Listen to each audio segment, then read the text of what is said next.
StabtheDragon here.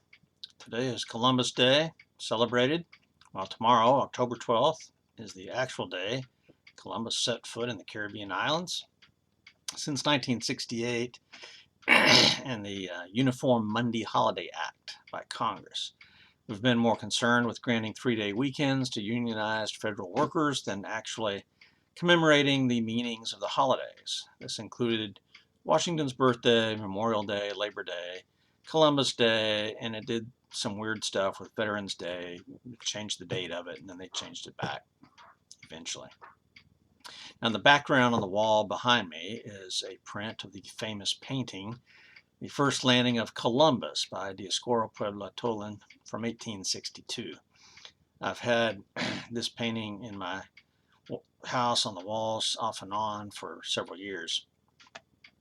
Celebrating Columbus Day has been controversial for at least the last 30 years, probably 40, maybe even going back 50 years ago, which is over 2 generations. At the rate that critical theory and communism, but then I repeat myself, are taking over our nation, I would not be surprised to see Columbus Day dropped entirely within, maybe 10 years or so, as our country slowly commits suicide. Why do people object to celebrating the discovery of America by Christopher Columbus? What are the implications of these objections? If these objections were actually followed through to their logical conclusion, where would that take us? Is this an issue for Christians to be concerned about at all?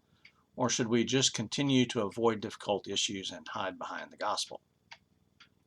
This morning on MSN, I was greeted with the obligatory anti-Columbus piece that an author or reporter who was horrified about their Italian ancestor, that he had sailed west and treated the indigenous peoples so badly. Instead of celebrating Columbus Day, this writer seemed to want to hang their head in shame. Now, typically, those who object to celebrating Columbus seem to all point out how cruel Columbus was, that he was some kind of a mass murderer who brought all these diseases to the New World and enslaved the indigenous peoples. Henceforth, I'll call them Indians, thank you. White Europeans took the land from the Indians and killed off maybe as many as 90% over the next 300 years or so. And these haters of white Europeans wished Columbus and all who followed had just stayed home in Europe.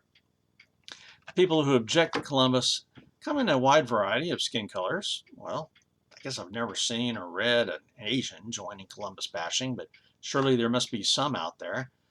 Whites express shame, guilt, and remorse over what their ancestors did, while Hispanics, who are of Indian descent, yet still for some reason speak Spanish and use that European moniker, Hispanic. They lament the destruction of their race and loss of their culture, religion, languages, and land. Blacks object because of slavery and, because white people are bad. In essence, everybody points out how bad white Europeans were and are, as if, and this is the key, none of the other races, nations, or peoples had ever done anything wrong and were all quite pure and innocent. The noble savage and things like that.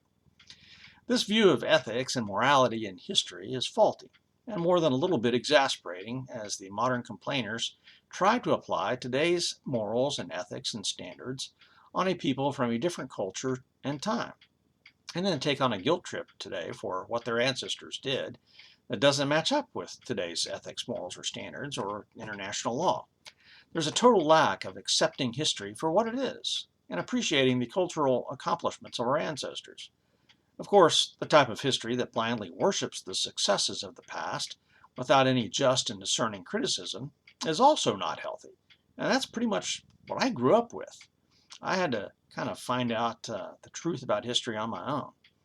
Well, let's follow, for just a little bit, the train of logic these modern-day white European haters are taking. There's a charge of genocide against the Europeans because of the loss of up to 90% of Indians, due primarily to the diseases introduced into the Western Hemisphere. Now, this is scientifically true, but to say this was a deliberate act is a lie. 15th and 16th century Europeans had diseases like smallpox that the Indians had no prior exposure to, and therefore a horrific mortality rate when they were exposed to it. But people back then had only a very primitive concept of germs, viruses, bacteria, and how diseases are spread. The spread of these diseases was through ignorance, I think, not evil intent. Now later on in the American frontier, there certainly were some settlers who did understand smallpox and sent blankets and clothes to Indians from sick households with the intent of spreading the disease amongst the Indians. And that was heinous, of course, but it was a much later development. Europeans in medieval time, in warfare, particularly sieges, did understand to some degree how to spread disease, in that they would occasionally, if plague was in the besieging army, they would send dead bodies over the wall via catapult into the city they were besieging. And one particular instance of that is in the year 1346. The Mongols lay siege to Kaffa. Kaffa is a Genoan trading city on the Black Sea coast of what is today Ukraine. The Mongols were hit by the Black Death, bubonic plague, and then catapulted their dead over the walls of Kaffa into the city, thus spreading the disease. And the disease spread to Europe through not just that battle, but through other means as well, to the point where about 1/3 of all Europeans died of the Black Plague, the Black Death, the bubonic plague. Now, special note here, Mongols were not white, they were not European, nor were they Christians. And so the Black Death came upon the white European Christians from the Islamic Asiatic Mongols. And so the Black Death in the 14th century Europe killed off, like I said, about 1/3 of the population. In the Columbian Exchange then, there were diseases given to the Indians that had horrific effects, but there were also diseases given by the Indians to the Europeans, such as syphilis. It was introduced to the European sailors because that was an endemic disease in the Americas.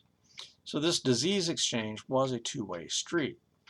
Now those who hate on Columbus and the colonization of the Americas hate slavery that the Europeans imposed on the Indians, and then later bringing black Africans as slaves into the Americas. Now, of course, slavery is bad, wicked. Economically, it's not good for the long term. It degrades the human condition, and it's evil. Did I say that it was evil?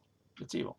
But Columbus did not introduce slavery into the Americas. No, the Indians had already been doing that to themselves. What the complainers never mention is that slavery has existed almost everywhere, in all points of time. In ancient Rome, up to 1/3 of the population were slaves. A little known fact is that the Muslim North Africans, politely called Barbary pirates in the history books, raided European towns, seacoast villages, and shipping, taking over 1 million white Europeans as slaves over a 300-year period until America sent their new navy to the Mediterranean in the early 1800s and defeated them, ending the practice. That's right, Americans ending slavery. What an idea. Black Africans were sold as slaves to white slave traders, heading west because slavery by black Africans upon other black Africans had been going on for centuries. They merely opened another market and expanded their business. Slavery was almost universal. So to cast special blame on Columbus and the Europeans for introducing slavery to the Americas is not logical, nor is it a historical fact. That being said, the Spanish system in the New World was particularly disgusting. But again, if you try to apply our ethics and morals to people back then, you'll get nowhere fast. Those who hate white Europeans for colonizing the Western Hemisphere have a peculiar lack of integrity. If someone really believes that our European forefathers were wrong to come here, then why not lead or join an effort to leave America and go back where your ancestors came from? Impractical, you say? Don't be ridiculous, you say?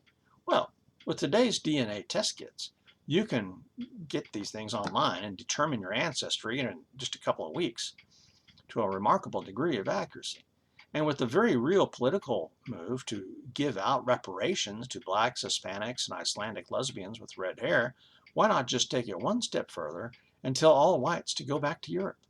Since we have open borders now, thanks to all those who voted against the mean tweet guy, these open borders facilitate people from over 100 other countries moving to Del Rio, Texas. That's in my neighborhood. So let's just reverse that and send white people back, through the border. Of course, one of the problems with that movement back to the old world by all the whites is that over the centuries, different white groups moved around and conquered other white Europeans, displacing or replacing them. The Picts and Celts got replaced by the Angles and Saxons. But then came the Vikings. The Vikings were followed up in a few hundred years by French-speaking Normans. And so it has gone on for millennia. Wouldn't it be fair then to go back further into history and see who had oppressed who first? And this same pattern of one people group waging war on other people groups, taking their land, that never happened in the Americas or in Africa, right? Yeah, it did. When Hernan Cortez burned his boats on the Yucatan coast in 1519 and conquered Mexico, defeating the Aztec, he defeated one of the most evil, wicked regimes the world had ever seen.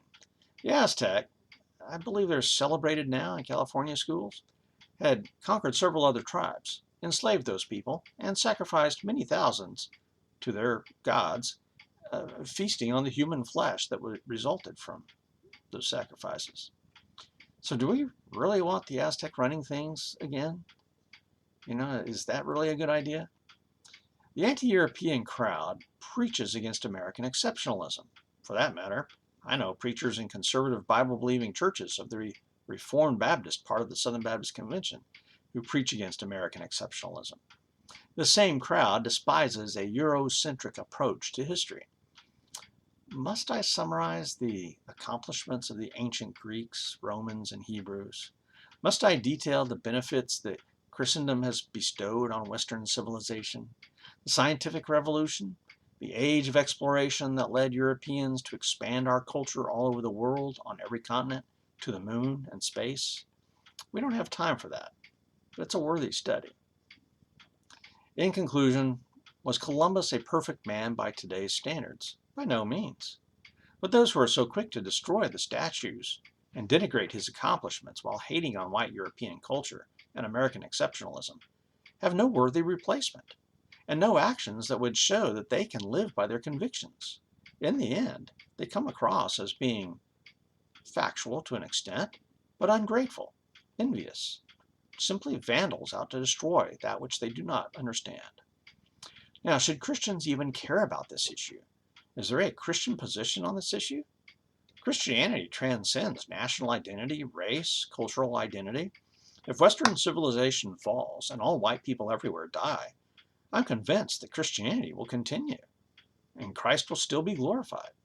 However, I'm also convinced that our Western heritage and the American experience truly is exceptional, in that it seems to me that God's grace has been poured out on us to a greater extent than on any other people.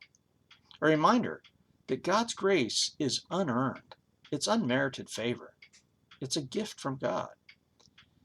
For that, we should be humbled and grateful to God. To denigrate or, through inaction and silence, go along with the destruction of our common American heritage and Western civilization would be sinful.